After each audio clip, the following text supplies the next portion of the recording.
नमस्कार. आज आपण अतिशय चविष्ट झणझणीत अशी वाटाण्याची उसळ बनवणार आहोत. अतिशय चविष्ट अशी ही उसळ तयार होते. बनवायला सोपी आणि खायला तितकीच अतिशय चविष्ट ही उसळ तयार होते.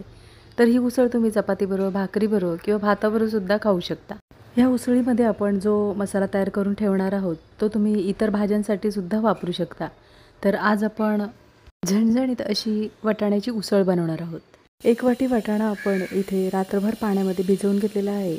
आता इथे आपण 2 ते 3 पाण्याने स्वच्छ धुवून झाल्यानंतर कुकरमध्ये 1 ते 2 शिट्यांमध्ये शिजवून घेणार आहोत. वाटाणा शिजवून होईपर्यंत इथे आपण कांदा खोबऱ्याचं वाटण तयार करून घ्यायचं आहे. इथे मी 2 पातळ उभे चिरून घेतलेले कांदे छान लालसर होईपर्यंत आपण परतून घेणार आहोत. कांदा साधारण लालसर भाजून झाल्यानंतर इथे आपण अर्धी वाटी सुकं खोबऱ्याचा वापर करणार आहोत. इथे आपण आता कांदा आणि खोबरं छान लालसर होईपर्यंत भाजून घेणार आहोत. इथे पाहू शकता कांदा आणि खोबरे छान लालसर होईपर्यंत आपण इथे भाजून घेतलेले आहे. कांदा खोबरं थंड झाल्यानंतर मिक्सरमध्ये बारीक करून घेणार आहोत. थंड झालेला कांदा खोबरं आपण इथे आता मिक्सरच्या भांड्यामध्ये काढून घेणार आहोत. भाजून घेतलेला कांदा खोबरं आपण मिक्सरच्या भांड्यामध्ये काढून झालेला आहे. त्याच्यानंतर इथे आपण आता एक छोटा आल्याचा तुकडा, 7 ते 8 लसूण पाकळ्या, इथे आपण छोट्या मोठ्या अशा लसूण पाकळ्या घेतलेल्या आहेत. हे वाटण तयार करताना इथे आपण पाण्याचा वापर न करता हे वाटण आपण बारीक असं वाटून घ्यायचं आहे. वाटण छान बारीक करून झालेलं आहे. इथे पाहू शकता कुकरमध्ये आपण 1 ते 2 शिट्यांमध्ये वाटाणे शिजवून घेतलेले आहेत. आता इथे वाटाणा कितपत शिजलेला आहे तो पाहूया. इथे पाहू शकता वाटाणा छान मऊसर असं शिजलेला आहे. वाटाणा फक्त 2 शिट्यांमध्ये छान मऊसर असं शिजलेला आहे. त्याच्यामुळे इथे आपण आता फोडणी करून घेणार आहोत. कढईमध्ये फोडणीपुरतं तेल गरम करून घेणार आहोत. तेल छान गरम झाल्यानंतर पाव चमचा जिरे तडतडल्यानंतर इथे आपण जे कांदा खोबऱ्याचं वाटण तयार करून घेतलेलं आहे त्यातच आपण आलं आणि लसणाचा वापर केलेला आहे. अगदी स्लो गॅसवर आपल्याला परतून घ्यायचं आहे. गॅसची फ्लेम स्लो ठेवायची आहे आणि स्लो गॅसवर आपल्याला कांदा खोबऱ्याचं वाटण आहे ते परतून घ्यायचं आहे. तेल सुटेपर्यंत आपल्याला कांदा खोबऱ्याचं वाटण आहे ते परतून घ्यायचं आहे. कांदा खोबऱ्याचं वाटण परतून झालेलं आहे. इथे आपण आता पावडर मसाल्यांचा वापर करायचा आहे. 2 चिमूटभर आपण इथे हिंगाचा वापर केलेला आहे. 1.5 चमचा इथे आपण गरम मसाल्याचा वापर करणार आहोत. गरम मसाला हा तुम्ही कोणताही वापरू शकता. आणि 2 चमचे आपण इथे घरगुती लाल तिखटाचा वापर करणार आहोत. घरगुती लाल तिखट म्हणजे साठवणीचा मसाला. साठवणीचा मसाला नसेल तर तुम्ही इथे कांदा लसूण मसालासुद्धा वापरू शकता.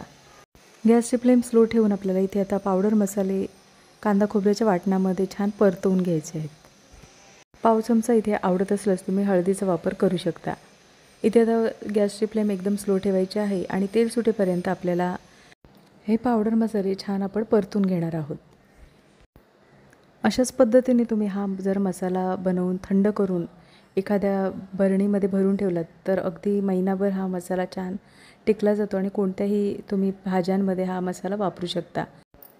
चणे, वाटाणे किंवा मुगाची भाजी जरी बनवली तरी अतिशय चविष्ट अशा भाज्या तयार होतात या मसाल्यामध्ये. इथे आपण आता हा मसाला तयार करून झालेला आहे. त्याच्यामध्ये आपण उकडून घेतलेले जे वाटाणे आहेत ते आपण आता मिक्स करून घेणार आहोत.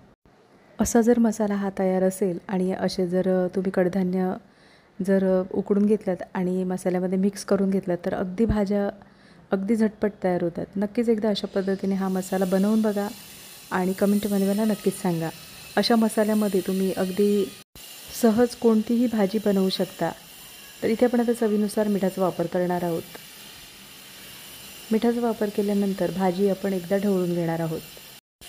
ह्या अशा मसाल्यामध्ये तुम्ही भरलं वांगंसुद्धा बनवू शकता. अतिशय चविष्ट असं हे भरलं वांगंसुद्धा तयार होतं. इथे आपण आता भाजी ढवळून झालेली आहे. 2 ते 3 मिनटासाठी आपण एक उकळ येऊ द्यायची आहे.